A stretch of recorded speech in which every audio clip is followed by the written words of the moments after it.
If you're wanting to become successful and advance in your career, then you need to develop your leadership skills.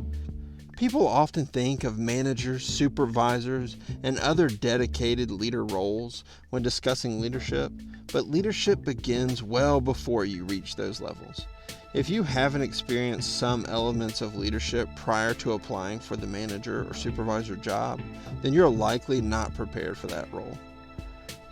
So how can we start to develop our leadership skills and become better leaders, whether we are in a leadership role or not?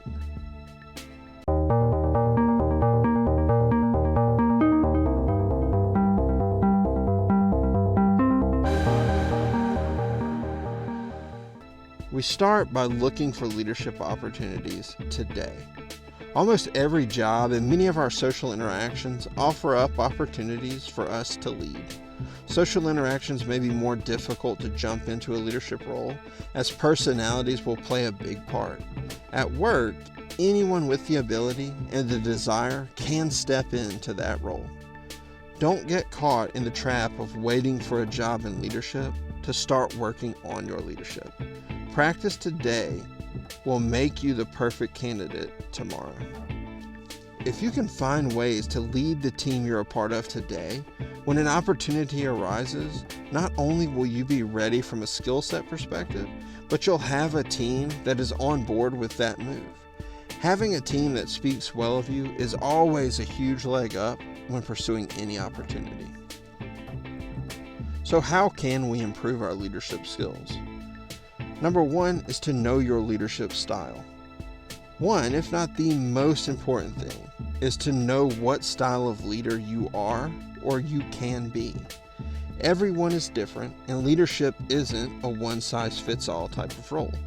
Different people lead differently, and you will need to identify your specific style. Do a strengths and weaknesses assessment on yourself, and even have other people chime in. Strengths can be a good indicator of what your style may be, and weaknesses are good to know so that you can improve. If you have strengths in rallying a team and being the vocal leader of the office, then you might lead by rallying the troops and getting people to buy into your vision. In all reality, very charismatic people often can get away with less skills because it's more about their vision and planning than it is about the day-to-day work quality. If, on the other hand, you are more quiet but your work and work ethic do the talking for you, then you may be more of the lead by example type. To elevate to a leadership job, you'll need to work on communication, but you likely won't need to talk as much as those more visionary type of leaders. Others are more natural leaders. You may not talk a lot, but when you do, people tend to listen. Whether it's your personality, your intelligence, or even your boldness, people tend to gravitate to you. For you, you'll want to identify when those situations occur and why they did. Then make sure you focus on those areas to build up more opportunities in the future. Number two is to lead by example. As we mentioned, some of you will already be doing this in your work, but for leaders, this means more than day-to-day tasks. A big part of leadership is understanding the organization, getting on board with company initiatives, and often doing work that you may or may not be entirely on board with. To develop good leadership skills, you will have to learn to lead by example, not just in the day-to-day work. Show your team members that you can voice concerns, but still buckle down and finish the work. If there is a frustrating task, but it has a larger positive impact, then buy in and lead them in doing that work. To be a leader, you can't just commiserate with everyone. You have to separate yourself from the pack. Lead by example. Number three is to listen and communicate. Improving your ability to listen and communicate will help you in most areas of life. This is certainly true of leadership. People love to vent, complain, and share ideas. And in the workplace, a lot of that will fall to those in leadership.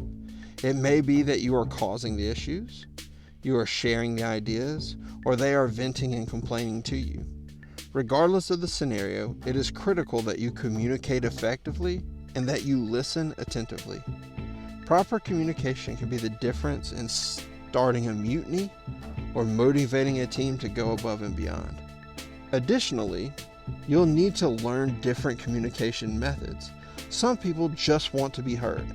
Others want your feedback, and some will require lots of effort to get anything out of them at all.